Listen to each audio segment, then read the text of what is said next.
Hello everyone. आप में से जो भी एसएससी स्टेनोग्राफर के एस्पिरेंट्स होंगे आप जानते ही होंगे कि उनकी फ़ाइनल आंसर की रिलीज़ हो चुकी है। और अगर आपने अभी तक नहीं देखा है तो प्लीज़ जाकर देखिए। मैंने भी 25 का एग्ज़ाम दिया था और मेरा जो पेपर था वो फ़र्स्ट डे फर्स्ट शिफ्ट में ही था। तो मैं अगर अपने खुद के एक्सपीरियंस से बताऊँ तो हम फर्स्ट डे वालों की और फर्स्ट शिफ्ट वालों की हालत तो ये थी कि मतलब हमारे साथ तो किसी ने बॉम्ब फोड़ दिया है। क्योंकि हम तो पिछले हर साल का ट्रेंड देखते हुए अपने आप को उसी तरीके से प्रिपेयर करके गए थे कि हाँ हमारा वैसा ही पेपर होगा और हम अच्छा परफॉर्म कर लेंगे। और उस टाइम पे स्क्रीन पर जो चीज़ें हो रही थी ना, एग्ज़ाम के प्रेशर में आप वो हैंडल नहीं कर पाते हो। क्योंकि जब कोई नई चीज़ आ जाती है ना तो दिमाग तो पहले सुन्न हो जाता है और उस चीज़ को एक्सेप्ट ही नहीं करता। 5 मिनट तो आपको सोचने में लग जाएंगे कि भाई ये हो क्या रहा है, हमने तो ऐसा कुछ सोचा नहीं था या हमने तो ऐसा कुछ पढ़ के हम नहीं आए थे। और हम स्टेनो वालों का मैथ से दूर दूर तक कोई वास्ता होता नहीं है, पहली बात तो यही है। और ये बिल्कुल सही है, हम क्यों पढ़ेंगे भाई, हमारे सिलेबस में नहीं है। तो वो तो जो हुआ वो हुआ ही। ऐसा नहीं है कि मैं सेकंड शिफ्ट थर्ड शिफ्ट या अगले दिन जिनका पेपर था उनके साथ कुछ बहुत भला हुआ ऐसा कह रही हूँ। उनके साथ भी ऐसा कुछ नहीं हुआ, लेकिन होता है ना, उनको हम लोगों से ये आइडिया हो गया था कि वो कुछ फालतू क्वेश्चन से टकराने वाले हैं जिनको उनको लेट गो कर देना है, बिल्कुल उनकी तरफ ध्यान देना ही नहीं है। तो उन्होंने अपना वो टाइम वहाँ बचा लिया, ना वो उनसे उलझे ना उन्होंने उसमें अपना टाइम गंवाया। तो कम से कम वो क्वेश्चन तो अटेम्प्ट कर पाए जो उनसे बनने थे, और सही मेंटल स्टेबिलिटी के साथ। हमारे साथ तो वो भी नहीं हुआ। हमको तो जो आ रहा था हमने उन सब क्वेश्चनों के चलते वो भी गलत कर दिए। ऐसा नहीं है कि हम डम हैं इसलिए, क्योंकि बहुत मेंटल प्रेशर क्रिएट हो जाता है एग्ज़ाम में। आप मॉक नहीं दे रहे हो, बल्कि मॉक में भी हम लोग यार प्रेशर में होते हैं हम स्टूडेंट। आप समझ पा रहे होंगे कि मॉक में भी लगने लगता है, डर लगने लगता है, कोई क्वेश्चन नहीं बनता है तो फिर वो तो असली एग्ज़ाम है।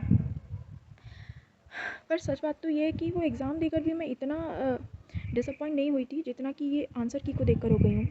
मतलब ऐसी कौन सी गलती कर दी थी या पाप कर दिया था हम लोगों ने, कौन सी तुम्हारी ज़मीनें छुड़ा ली थी जो हमारे साथ ऐसा किया। मेरे और भी दोस्त हैं जिनकी जॉब लग चुकी हैं या जो इतने सालों से पेपर दे रहे थे, वो हमेशा बताते थे कि कभी भी एसएससी में नॉर्मलाइजेशन में मार्क्स घटते नहीं हैं, या तो सेम रहते हैं या 1 2 4 5 नंबर हमेशा बढ़ते ही हैं। बल्कि किसी किसी के तो कभी कभी 10 नंबर 15 नंबर भी बढ़ जाते थे। तो फिर हमारे साथ ऐसा क्यों? पहले तो तुमने दूसरी कंपनी ला दी, प्लस एग्ज़ाम का जो तुमने अलग ही लेवल सेट किया वो तो मतलब क्या ही बोला जाए। और अब ये मैं तो स्पीचलेस हो चुकी हूँ। दिमाग जब से देखा है ना एकदम ख़राब हुआ पड़ा है। समझ ही नहीं आ रहा है कि करना है नहीं करना है, क्या करना है और क्यों करना है। अगर यही होना है तो फिर कैसे करना है।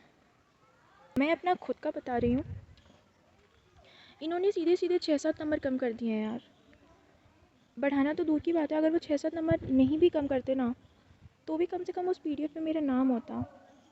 आप समझ पा रहे होंगे कि वो अलग लेवल की खुशी होती है जब आप सर्च कर रहे हो और आपका उसमें आपको खुद का नाम दिखता है। आप एक आपके अंदर ना एक कॉन्फिडेंस अपने आप ही बूस्ट हो जाता है कि हाँ आप कर सकते हो। फाइनल लिस्ट में आपका नाम होगा नहीं होगा वो बात की बातें होती हैं, पर आपकी पहली सीढ़ी तो वही होती है ना। आप अपने घर वालों को, दोस्तों को बोल सकते हो कि हाँ आपने कट ऑफ क्लियर कर लिया है। लेकिन इन लोगों ने तो वो खुशी भी छीन ली। कट ऑफ क्लियर होते हुए भी कट ऑफ क्लियर नहीं हुआ, क्या ही एक्सपेक्ट किया जाए अब। 6 7 नंबर बहुत बड़ी बात हो जाती है यार, यहाँ पॉइंट में खेल हो जाते हैं। क्या किया जाए इनका, कुछ भी नहीं कर सकता। गिरे हैं पड़े हैं, रोएंगे, कुछ दिन शोक मनाएंगे और फिर दोबारा जुटेंगे अपनी तैयारी में, और क्या। और हाँ प्लीज़, आप लोगों ने में से जिसने भी अभी तक चेक नहीं किया है प्लीज़ जाकर चेक कीजिए और बताइए कि क्या आपके भी साथ यही हुआ है, आपके भी 6 7 नंबर कम हो गए हैं या इंक्रीज़ हुए हैं, क्या हुआ है। Please do comments.